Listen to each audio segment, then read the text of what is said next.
Hey everybody, it's Kyle. I am coming to you live from my basement. Oh, what a few weeks it's been. It's been pretty crazy.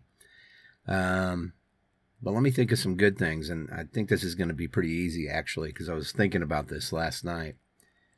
Um, you know, it's interesting because when you're young, you're egocentric and you're worried about, what it is you can get and who it is you can be and what it is you can do. And you're taught about, you know, a family's legacy and stuff like that, which is fine.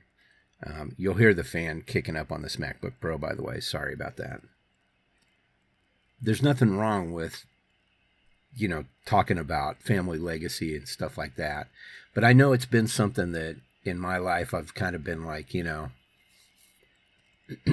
my father die when I was so young and having him be so young and everything. It's one of those things that has always kind of been in the back of my head. Like, I just want to make sure that I do good, that I, no offense to my father and or my mother, but I want to be able to do better, and I think every generation has felt that, I can tell you my mom did great with me. She worked really hard and she did everything she could to send me to that Catholic school. And then eventually that helped motivate me and push me to go to college, which is great. So I hope that I can follow in her footsteps when it comes to that, But with all the alcoholism and everything that was around my family as I was growing up and some of the crappy stuff that was going on, happening to people were pushing on other people and stuff like that, things that I saw. I wanted to make sure that I don't have that legacy, I wanted to make sure that I don't have the legacy of my father, who died in the middle of a floor in our house after talking to his wife, who was in the hospital at the time, and his son, who was 11 years old and confused and scared and had basically run away from him by that point. I want to make sure I don't leave a legacy like that, I want to make sure that I put my kids in a better position as far as things go in the future, especially with the way the world is right now. Well, last night, I think I got my answer. Last night there was at my kids' high school. They both go there now. My daughter's a freshman. My son's a junior. We went and watched a choir concert. They do these, and it's funny because we always end up enjoying them, and they're pretty cool. It's amazing what these music teachers and instructors are able to bring out of these kids and help these kids with. And I can tell you that I can't recall ever being in a situation where I watched my kids and said, I think that I've done a good job here. I think everything's going to be okay. Sure, they're young. I mean, he's just getting ready to turn 17. She's getting ready to turn 15. But they're making good decisions. They're taking advantage of all the possibilities through their high school, and they're becoming adults, It's incredible. I mean, yeah, sure, there's still some things about them that are kids, but seeing them on stage with these other people, these other kids, and watching them take part in these activities and doing their best and presenting themselves in such a way really, really hit me last night. And it really made me proud. And at the same time, I did feel a little sadness for the people that couldn't be there to watch that, because that's kind of the general idea. Leave the next generation better off than we were, you know? And that's, even though there's a couple generations between myself and my children, I was a little bit older parent. That's what I've tried to do. And my wife and I have worked hard to make sure that they have these options and these choices that enable them to be better people. And we've done a good job of it. And I'm very proud of them. I'm very proud of my wife and the work that we've done.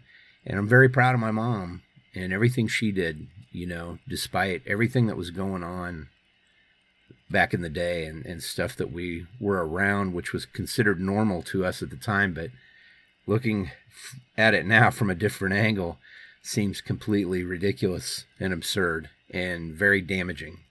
And then in the limited time that I did have with my father, I'm very proud that I was able to spend that time with him, and the impact that he had on me with music and my love for music and listening to music has been passed on to my children. I mean, especially my son. He is so heavily involved in the music world at his high school. You know, the guy is in marching band playing mellophone, which is the third instrument he's played, by the way.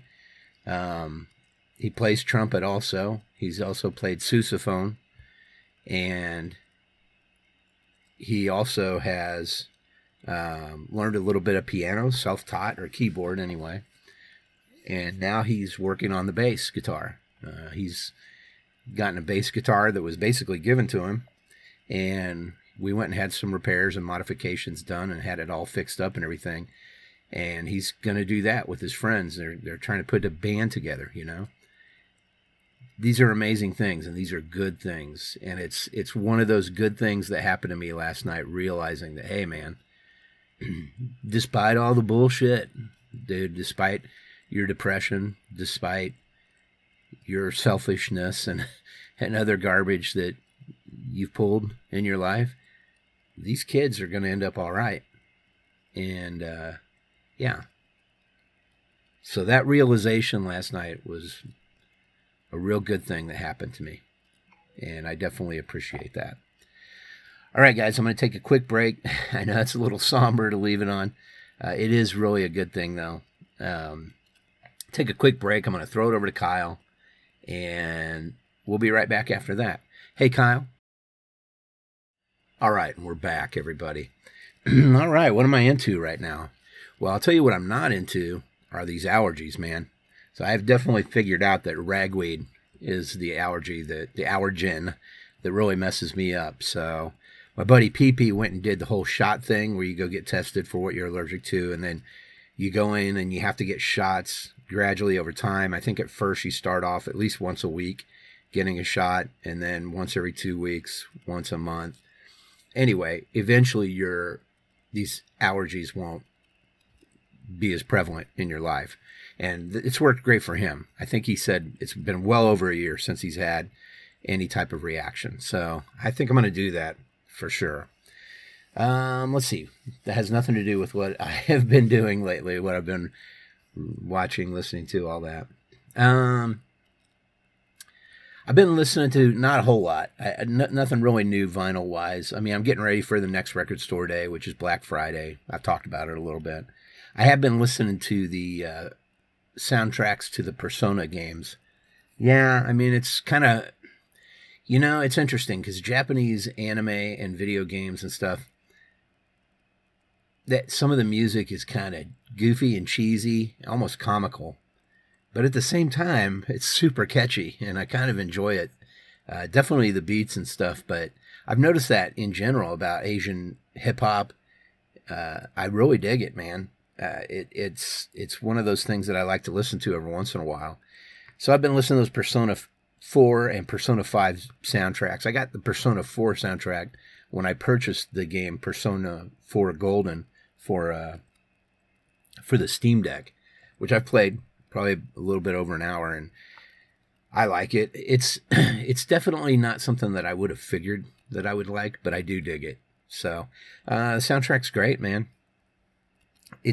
That's the interesting thing about these video game soundtracks is there's such a variety of music too. I've been listening to the Persona 5 soundtrack, and it goes all the way from, Japanese arias and stuff like that through hip hop and pop, all the way down to bit music. So video game old style music from 8-bit games, like we used to have like on the Nintendo Entertainment System, the NES. And it's just cool. It's cool to listen to that variety and all that. Yeah, I don't know if I'm going to listen to it a lot, but it's been fun kind of listening to it. I haven't been listening to much else that way. Besides that, there's a few things I'm interested in, but nothing that's really knocking down my door. I did notice, though, I had no idea Red Hot Chili Peppers put another album out this year. 2 albums out in 2022. That's pretty trippy. And both of them are extremely lengthy albums. Those dudes just have a lot of music in their minds, They just got to get it out. But yeah, that's it for music. What have I been watching? We finished the Star Trek Strange New Worlds. April and I did, and we love it. It's such a great show. I highly recommend it. Even if you're not a Star Trek fan, that show is fantastic. And I love the fact that the stories are pretty self-contained. I mean, there is an ongoing story, throughout the whole series, but each episode is kind of self-contained. You don't need to know everything before you watch it, which is kind of cool.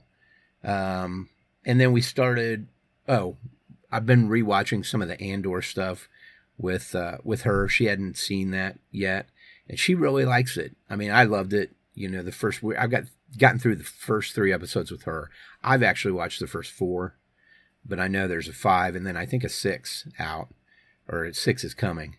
But yeah, so I'm going to watch, 5 and 6 obviously with her for the first time, but we'll watch 4. She likes it. It's good. It's a very different Star Wars show. That's all the more I can say about it.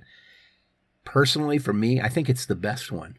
And I love Mandalorian, but the thing about this show is that it's just so much more gritty and realistic. And like I said, the fact that they're within the Star Wars universe is just a fact in the background. It's not the primary thing, It is and it isn't. You could rewrite it to be set in almost any time, in any location, in any world or universe. And it's a good, intriguing story. It just happens to be in the Star Wars universe. So check that out if you guys get a chance. What else? Let's see. Video games. Well, I told you I've been playing that Persona 4 Golden.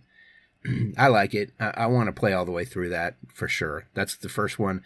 And it was on sale last weekend. Man, they have a lot of sales on Steam. And I think I got it with the soundtrack and the art book for like $17.50, which was a pretty great deal. I mean, it's, I think just the game by itself is normally $30. So it was about half price for the game. And then the other stuff they kind of threw in. But it's interesting because it's definitely like a Japanese anime drama, and it even takes place like in high school level, high school scenario. But it's very engaging and it's very interesting. So I've been enjoying playing that, and I'm gonna continue. I do want to get back into Stray. I enjoy that game a lot with the cat, and play a little bit more of that because that's kind of fun as well. That's it for games. Reading. Not much. I really haven't been. I did start a new audiobook this last weekend because I did mow. They're coming to actually aerate the lawn, I believe, today. So that'll be interesting. But yeah, I started a new Joe Lansdale book. It's More Better Deals. I think it's a collection of stories, if I remember correctly. But the first one I'm listening to is really interesting, about a used car salesman. And it's a trip, man. It's a real trip. Very good. I love the narrator of this particular book, and he does a lot of the Happen Leonard books too. And he's just really good. The guy who's reading this to you is amazing voice talent. So enjoying that one a lot. I love Joe Lansdale. Great writer. I mean, there are some books that I would like to read. Getting time is really kind of difficult. Now, volleyball ends this week for a high school team. But in about 2 weeks, we're starting up club volleyball. As a matter of fact, this coming Sunday is a potluck meal with the families and all that stuff. And that kind of kicks everything off. And then it's club volleyball season right after that, a week later. So getting ready for that. That's going to be pretty busy. It is only a couple nights a week, and I think they have one workout night or something like that. But then my daughter's also going to do swim. We were worried because she has bad eczema, and it actually is under control most of the time, but it'll flare up. And one of the things that really causes it to flare up is chlorine. And if you don't know this, most public pools, which is where these meets would be held and stuff, are overly chlorinated. There's an excess of chlorine put into these things simply to keep them cleaner longer, and maintain the chemical levels longer. So that really messes with your skin, especially when you have eczema. And so it's kind of torture for her. But if she follows through and does these things right and puts these lotions on all the time before and after the meets and every night and every morning, it can be under control. And so we're really hoping that she's able to do that. She wants to give it a shot. I think she'll let her in it, to be honest with you. I mean, she is a good swimmer. So I'm hoping that comes through. But regardless, she's going to be playing volleyball, and she loves volleyball. But we're going to be busy, man. It's going to be busy all over again. And this volleyball season goes through the early part of next year. So lots of practices. I don't even think games start till January. So yeah, anyway. Yeah, I don't know where I was going with that. I know what it was. I don't know when I'm going to have time to read. There's, like I said, I got a couple Stanislaw Lem books that I'm interested in reading. Samuel Delaney also, I like his those are real heady sci-fi books, by the way, if you're not familiar. Stanislaw Lem wrote Solaris, which is a famous Russian film, but then also was remade with George Clooney in the United States. It's an okay adaptation of it. The original film I prefer, but it's a good reimagining of it that they did. Yeah, and I really like those types of books and all that, and I would love to hop right into one of them, but I don't think so. I don't think that's going to happen anytime soon. Oh, the other big news is April is going to get her surgery on November 8th, I believe, the very beginning of November, which we're probably still about a month away from, but she'll be out of commission for a couple weeks for sure. And then after that, she'll slowly start to rehabilitate, but she should be way better off than she has been for a long time. So that's going to be awesome. Knee replacement surgery is kind of a bitch, but at the same time, it's a very positive outcome. So there you go. And podcasts, really nothing new there, guys. I think I've talked about everything as far as podcasts go. I can't think of anything that I've not talked about with you. The Teacher's Pet, yeah. Oh, I really do like La Monstra. Talked about that. Yeah, nothing else new, really, that I can think of that I haven't discussed with you. So that's it. That's all I got. I appreciate you guys listening, and keep on listening. And we'll be back next week. And get off my lawn.